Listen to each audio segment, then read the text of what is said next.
Hi everyone, I hope you all are having a wonderful time.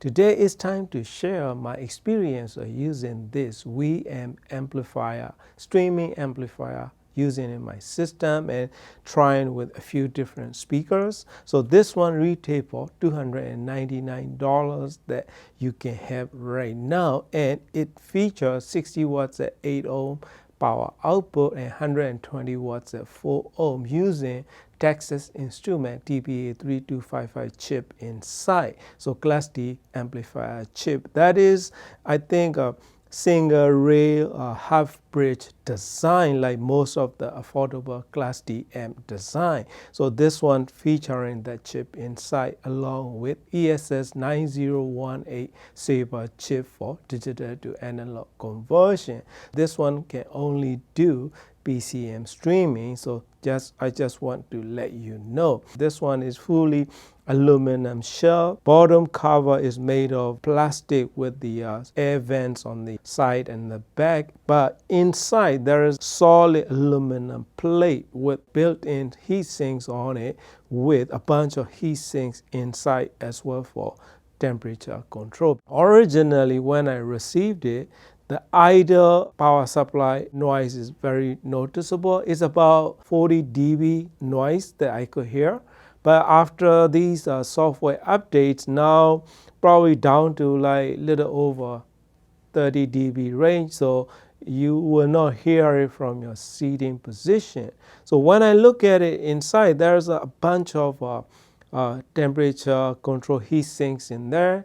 And it's pretty crowded in there. So you might want to have a space underneath it for longevity and cool it down, especially when you are pushing it. So in terms of power delivery, it has a good sufficient power to give you a good sound pressure level in average size room. Starting out in my streaming setup, watching TVs and streaming Netflix and all that, using with the KLH Model 3 speakers, without touching any parametric equalizer or graphic equalizer. Not even the subwoofer is connected yet. I started out just 2-channel setup and I was surprised by how well they match. And then I attached my subwoofer. WeHome app is very intuitive, easy to go through. Subwoofer tuning, phase tuning, crossover point, everything. Even you can fine tune it to the way you like it with the bass gain. So how much bass output you want to send it to your subwoofer. So that is a very, very good features that they have it in here. After that, connected to this a CSS Audio Tori stand mount speaker, right? Factory setting without touching anything, I wasn't impressed with the sound because I was sitting really far away. Then I switched my seating position to middle of the room. I sit like 8-10 feet away and it improved. So that is the one thing that I would like to remind you. If you have a smaller speaker, so your seating position is gonna be major different maker. It may not have enough sound pressure level or energy that it can produce together. Right now I'm having them about like a little over 6 feet apart and over 3 feet behind the speaker, so without much of towing in. It's just a tiny bit of toe in. That's about it. And I sit around like a little over 10 feet away, and it sounded real nice. Whether I use parametric equalizer or just standard without any tuning. So that is a really good sound that you can have for under $300. In this video, you will hear the music with this Tori speaker as a sound sample and with this amplifier. But you will not hear the regular track from Grace Meyer because that is a DSD track. I was streaming UPnP from my Sony Music server playing through this VM. So that is not doable. Using as a streamer, watching movies and everything, the audio return channel HDMI feature is very, very good. Automatic input selector is impressive. It's very easy. It's a slight delay, but it will get there. It will produce a sound as soon as is set up with the signal. So that is a very big plus because I connected optical and the ARC input and I was playing around and it works wonderfully well. And then my favorite part of this amplifier is how intuitive and how responsive and how easy to use through the app. I never use this remote control. It's also capable of voice command or Alexa or whatever. I don't use it at all. Bass control is very nice. It may not be tightest and loudest bass control, but it has a nice and deep responsive bass quality that it can deliver. Mid-range is pretty good. It has nice separation between the notes, very accurate voices, but if you play them around like 75 to 80 dB range, brighter side of sound signature will come along with it in that kind of loudness level. So usually my listening level is around 65 dB range average, music or movies, but movies maybe a bit louder, probably like 75, 80 dB.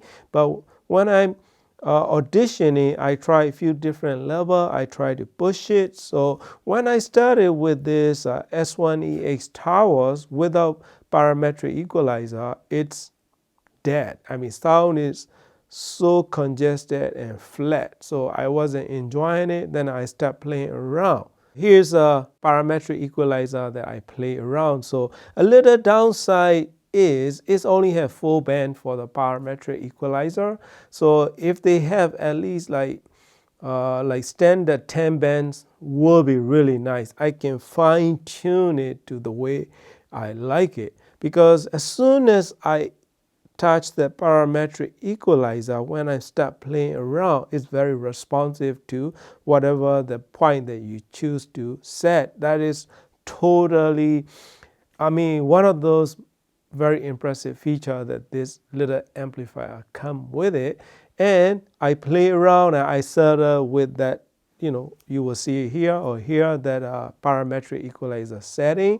But when I switch it over to this JBL L100 Classic 75th, I have to play around again because it's totally different sounding speaker. It gets brighter and more shouty when I raise it. So I have to play around and tone it down and get a little bit more even. The voices are okay. The vocals are a bit bright. So that is a little downside for me. It have a really good high frequency extension. For the audiophiles, probably if they are really picky, they may not enjoy the way that it delivers the high frequency, but nothing major, right? So those are just for audiophiles, right? Probably most of our people, average people, may not even notice because audiophiles are really picky when it's come to sound, right? And mid-range is very nice and accurate, yet you might want a slightly better separation in upper mid-range and those areas, just stating what I experienced. In terms of a synergy-wise pairing components, without touching any graphic equalizer or parametric equalizer, I like the best with KLH Model 3 speakers. It has nice and clean sound that I can totally enjoy up to 75 dB range. After that, it gets a bit bright for my taste. And I did not like it with this S1EX Towers or this JBL L100 Classic 75th. But when I tried this CSS Tori, it works great.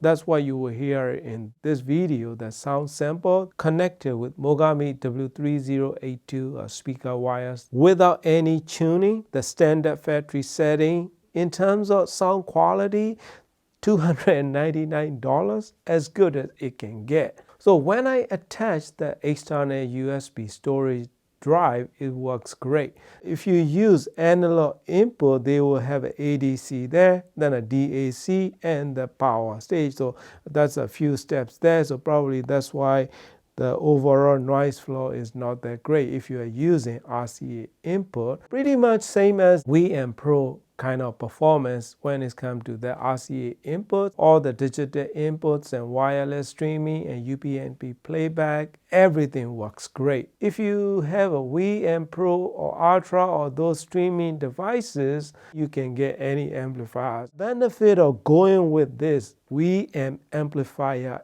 is bass management, subwoofer control. You have to decide based on that. Plus, you have very good build quality, right? Another thing that I like to mention is you don't want to put this box on the flat surface. You will have to put something underneath because cooling vents are there. But if you put it flat on this surface, it may not have enough circulation.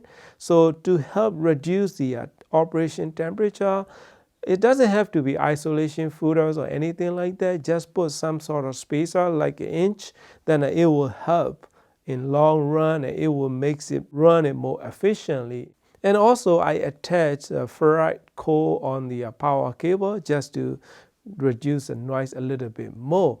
Tiny thing that you can improve. Probably you may not hear it, but it will definitely help improve. So in terms of price, performance, and sound quality that you are getting, this is like a one-of-a-kind equipment. Really good thing that's going on here.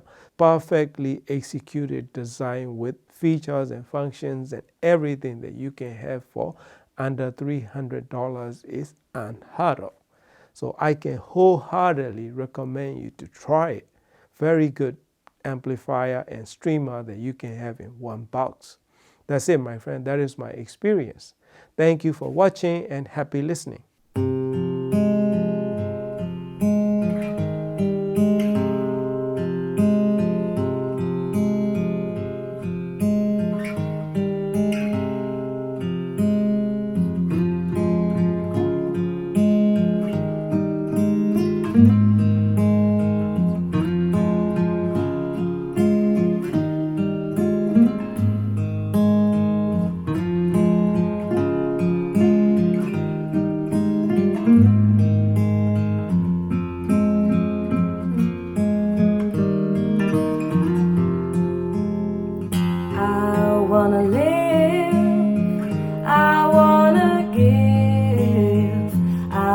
Been a miner for a heart of gold.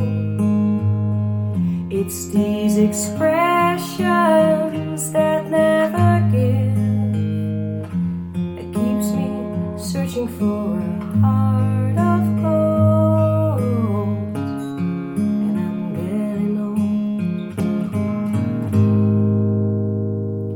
They keep me searching for a heart of gold.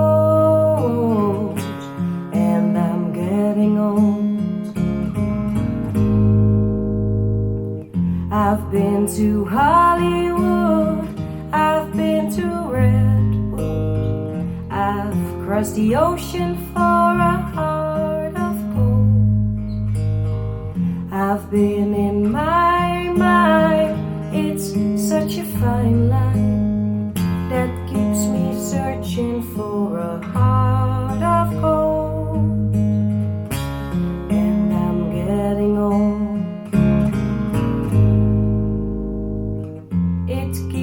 Searching for a heart of gold, and I'm getting old.